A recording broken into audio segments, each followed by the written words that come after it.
Before looking at the plagues individually, it's worth highlighting a curious phenomenon at this point. I remember hearing of someone who developed some kind of obsession with a 1970s book movie album called Jonathan Livingston Seagull, which was demonically inspired. When the demon that had gained a foothold in the person's life through the music was being expelled and it began manifesting, the person took on the characteristics of a seagull. He began flapping and squawking like a bird.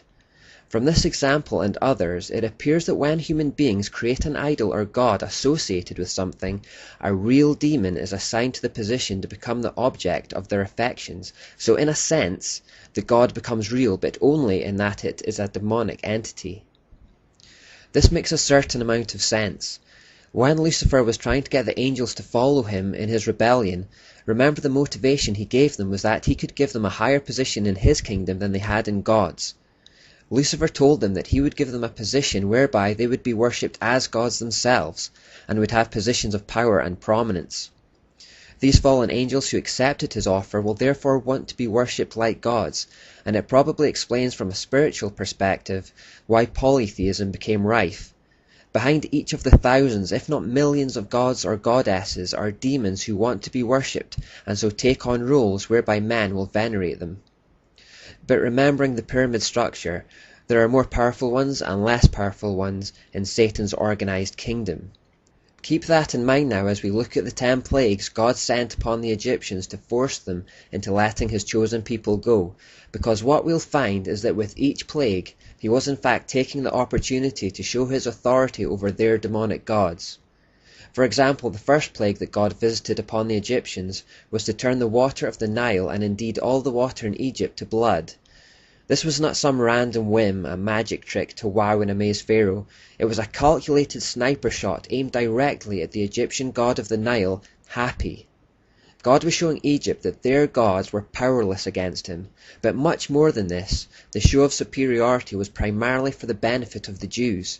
Still new in their relationship, God wanted to show them that they could trust him, that he really was the true God, and that he had complete superiority over the Egyptian form of the Babylonian gods that they were surrounded with.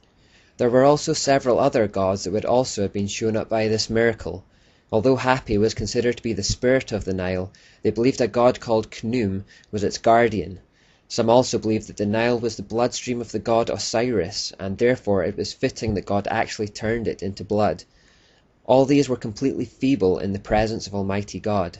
The second plague was an infestation of frogs. Again, this was not arbitrary, but a show of God's superiority over Heket, goddess of fertility, water, and renewal.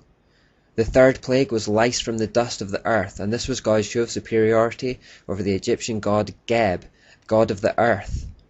The fourth plague was swarms, most probably of flies, and this was God's show of superiority over the Egyptian god Khepri. He had the head of a fly and was the god of creation, movement of the sun, and rebirth. The fifth plague was the death of cattle and livestock. This was God's show of superiority over the Egyptian goddess Hathor.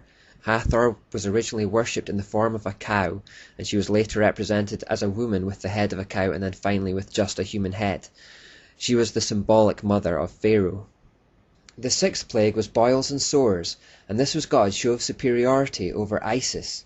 Isis is the goddess of medicine and peace.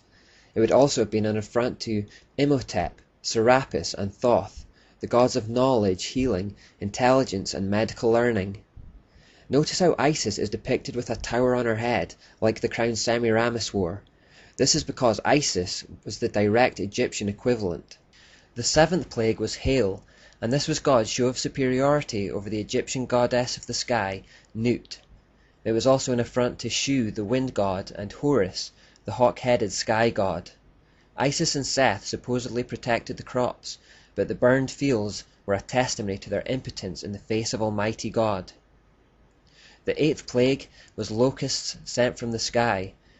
This was primarily God's show of superiority over the god of crops, Seth. It was also an affront to Nepri, the god of grain, Ermutet, the goddess of childbirth and crops, Isis once more, and Thermuthis, the goddess of fertility and harvest. The ninth plague was 3 days of complete darkness. This was God's show of superiority over the sun god Ra. Once again, the various other Egyptian gods were powerless as well. Notice the serpent around the sun in this picture. You may have noticed that Egyptian pharaohs also wore headpieces with serpents at the front. Finally, the 10th plague sent by God was the death of all the firstborn sons. God says in Exodus 12:12 that this plague was a plague of judgment on all the gods of Egypt, and would show their total inability to protect their subjects from the hands of Almighty God. In the face of unparalleled tragedy, all the gods of Egypt were silent. Meshkinit, the goddess who presided at the birth of children; Min, the god of procreation; Isis, the goddess of fertility; Selket, the guardian of life; Renenutet, the cobra goddess and guardian of Pharaoh. It was also an attack on the god that was considered to be the greatest of them all in Egypt, Pharaoh himself.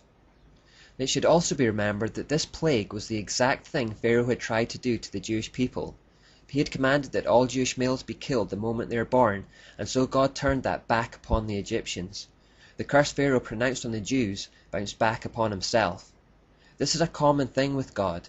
The evil people intend to do to the Jews, God turns back on them, thus fulfilling the promise that he had given to Abraham, that he would bless those that bless Israel and curse those who curse them. The number 10 represents completeness in pagan numerology, and so these plagues combined indicated the completeness of God's power over these false, demonic gods and goddesses. God isn't done showing his supremacy over idols, by the way. In Revelation we read that at the end of time, when the 6th seal is opened, the sun turned black like sackcloth made of goat hair, the whole moon turned blood red, and the stars in the sky fell to earth. So at the end of time, God will show his supremacy over the sun, the moon and the stars, which would be a symbolic picture of his supremacy over Baal as the sun god, Asherah as the moon goddess, and the multitudes of smaller demonic gods in the form of the stars. As far as our study goes, you can forget all the names for the Egyptian gods we've just been reading about, but remember Osiris, Isis and Horus. These are the primary Egyptian forms of the Babylonian trinity, Baal, Asherah and Tammuz.